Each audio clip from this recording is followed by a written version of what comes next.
Assalamualaikum warahmatullahi wabarakatuh. Salam sejahtera bagi kita semua. Semoga kita sehat selalu, sahabat. Oke sahabat, di video kali ini kami akan membahas, ada yang berkomentar begini: apa arti makna dari sebuah hakikat, Kang? Apa arti dan makna dari sebuah hakikat, Kang?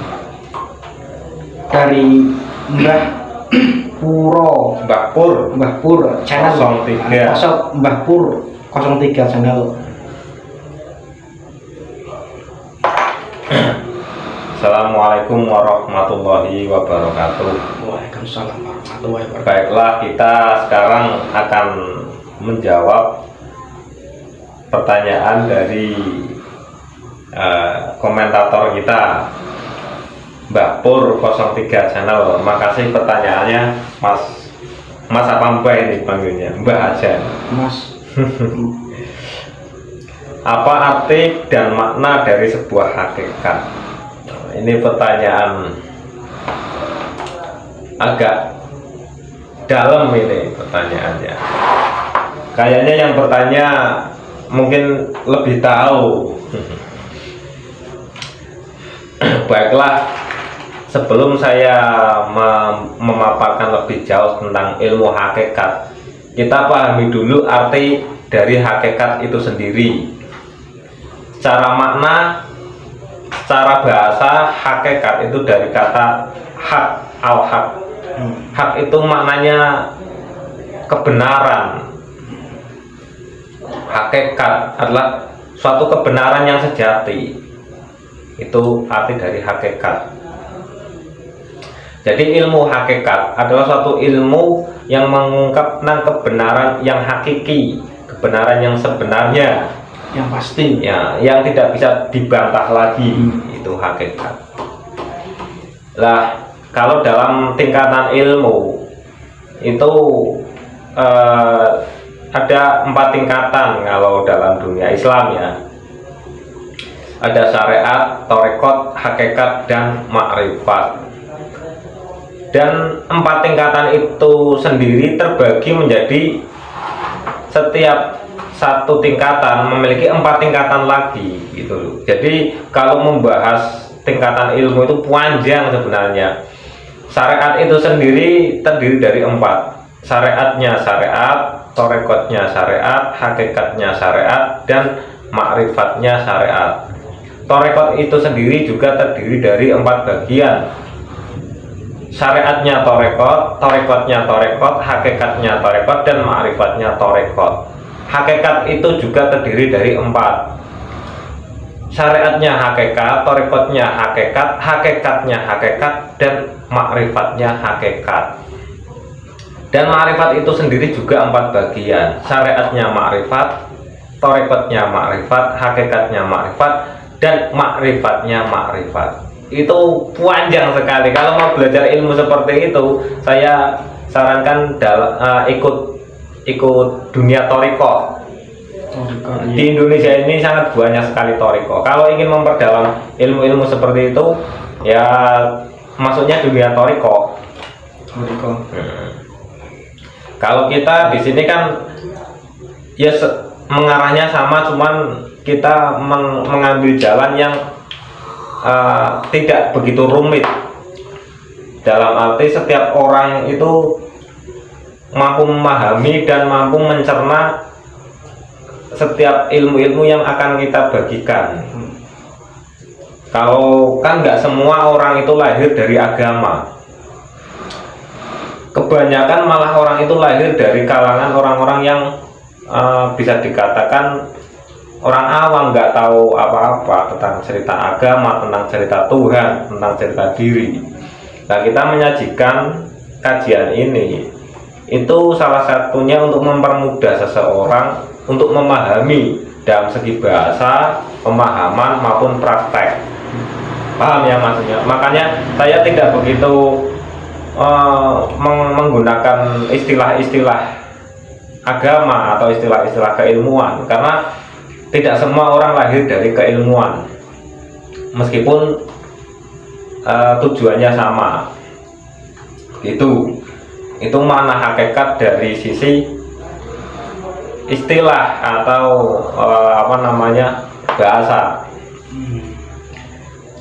Kalau hakikat itu sendiri, pemahaman yang paling gampang seperti ini. Jadi syariat, torekot, hakikat, marifat itu seperti ketika Anda mendengarkan cerita Soekarno misalnya, apa cerita siapa yang terkenal saat ini, Jokowi lah misalnya. Anda mendengarkan melalui telinga Anda, oh dari orang-orang Jokowi ini presiden Indonesia, presiden ciri-cirinya seperti ini. Anda hanya mendengarkan. Ya itu sebenarnya tingkatan syariat. Makanya tingkatan syariat itu, kalau Gus Dur mengatakan tingkatan nulis lan moco, hanya tahu menulis dan membaca, itu tingkat syariat. Jadi pengetahuannya tentang cerita Tuhan dan cerita diri itu hanya sebatas bacaan dan tulisan, karena mereka mengandalkan bacaan saja dan tulisan. Kenyataan. Iya. Nah kalau torekot ini seperti ini secara garis besarnya saja. Jadi torekot itu mananya jalan. Ketika kamu memahami sesuatu, tentu kamu ingin mengetahui kan, sebenarnya kan. Nah caramu untuk mengetahui itulah yang disebut torekot.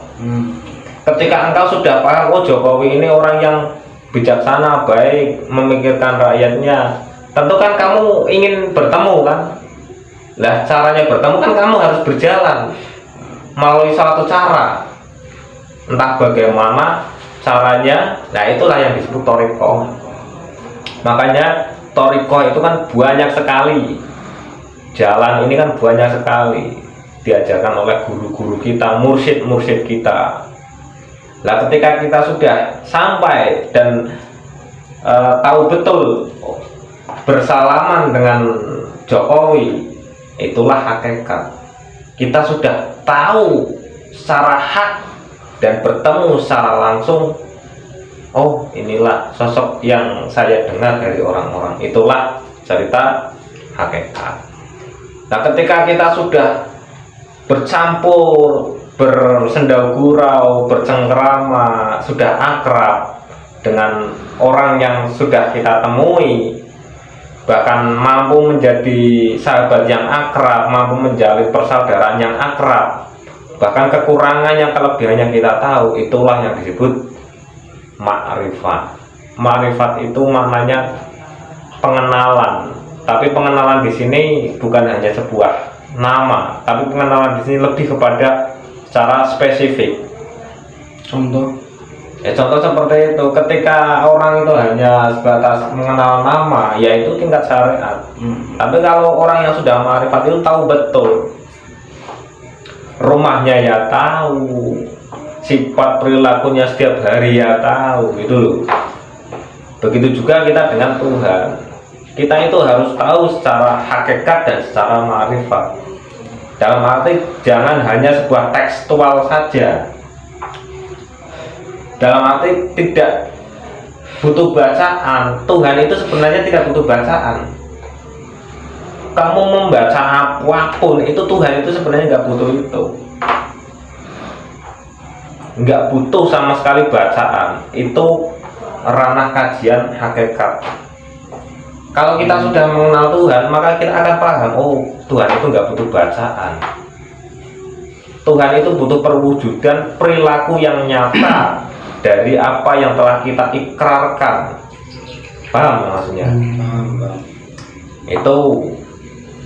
Itulah makanya saya sangat menekankan sekali, kalau ingin menuntut ilmu, belajar ilmu khususnya agama, ya jangan berhenti sampai di tingkat syariat saja. Kita harus kembangkan lagi, carilah guru hakikat, carilah guru ma'rifat yang betul-betul paham tentang cerita Tuhan dan paham tentang cerita diri, karena antara diri dan Tuhan ini sangat terkait sekali. Jangan sampai ketipu. Banyak sekarang orang yang mengatakan ahli marifat tapi sebenarnya hanyalah pendusta. Hati-hati sekali. Ciri-cirinya yaitu orang yang mengenal Tuhan pasti mengenal diri, pedomannya itu dulu. Itu yang harus dipahami dalam pencarian guru dan tingkatan-tingkatan ilmu. Nah, monggo yang ingin bertanyakan. Saya nggak akan menjabarkan secara luas tentang cerita ilmu ya, karena kita ini kan orang awam dan yang mendengarkan juga orang awam. Jadi kalau saya membadakan ilmu secara mendalam, kami takutkan nanti yang terjadi adalah fitnah. Kami akan menjabarkan secara garis besarnya saja, dan sebisa mungkin akan saya sederhanakan bahasa saya gitu. Monggo Kang Samad ingin bertanya Pak. Monggo. Tadi ciri-ciri orang yang sudah ikhlas atau Apa? Ikhlas. Ikhlas ikhlas sama apa? sama tawakal itu bedanya apa? Oh, ikhlas dan tawakal. Bedanya gimana? Jadi ikhlas dan tawakal pas sebenarnya begini, pasrah, Pasrah, tawakal, lalu ikhlas. Jadi begini, ya tiga ini seperti apa namanya, seperti kita berjalan. Awal kita melangkah, awal kita melakukan segala sesuatu, kita harus didasari dengan kepasrahan. Makanya dalam sholat kan kita disuruh takbir. Takbir itu sebenarnya pasrah. Hakikatnya takbir itu pasrah. Jadi orang yang takbir setiap hari tapi perilakunya nggak pernah pasrah kepada Tuhan, itu bohong. Takbir itu pasrah, mengagungkan Tuhan yang ada dalam hidup ini, itu hanya kebesaran Tuhan. Kita harus pasrah betul kepada keagungan dan kuasa Tuhan. Itu pasrah. Jadi dalam segala hal kita itu harus pasrah dulu. Nah, ketika sudah pasrah, barulah perilaku kita harus tawakal kepada Tuhan. Tawakal ini maknanya bergantung. Segala yang akan terjadi ya kita tawakal saja. Apa saja yang yang akan terjadi dalam perjalanan kita, ya tawakal sama Tuhan. Baik buruknya sudah kita serahkan segalanya, itu tawakal. Nah, perbuatan yang seperti itulah yang dikatakan ikhlas. Ikhlas itu maknanya segala sesuatu yang kita lakukan itu karena Tuhan. Meskipun kita jatuh, meskipun kita senang, meskipun kita susah, ya itu karena Tuhan. Itulah ikhlas. Jadi orang yang sudah mencapai makom ikhlas itu tidak pernah memandang segala sesuatu selain Tuhan. Dan ini tingkatan yang paling, menurut saya paling berat, khususnya untuk saya pribadi. Berat sekali. Nggak sembarangan orang yang mencapai tingkat seperti ini. Makanya sebenarnya ketika kita sholat itu kita malu diri. Kita setiap hari takbir, pasrah, tapi perilaku kita tidak pernah pasrah. Perilaku kita ini selalu menentang. Bahkan yang paling parah itu berani mengkafirkan orang lain. Itu parah sekali. Itu sama sekali tidak mencerminkan akhlak Islam, tidak mencerminkan hakikat dari sebuah takbir itu sendiri. Makanya sebelum kita ini memberi pengertian kepada orang lain, kita itu harus tahu diri dulu, kenal diri dulu. Karena kalau tidak, ya itu ujung-ujungnya segala sesuatu itu kita tujukan untuk orang lain. Padahal sholat untuk siapa? Untuk diri kita kan. Ketika sholat itu untuk diri kita, ya kamu renungi setiap sholatmu, dan tidak perlu kamu introspeksi kepada sholatnya orang lain. Nggak perlu kita orang lain sholatnya benar apa nggak perlu.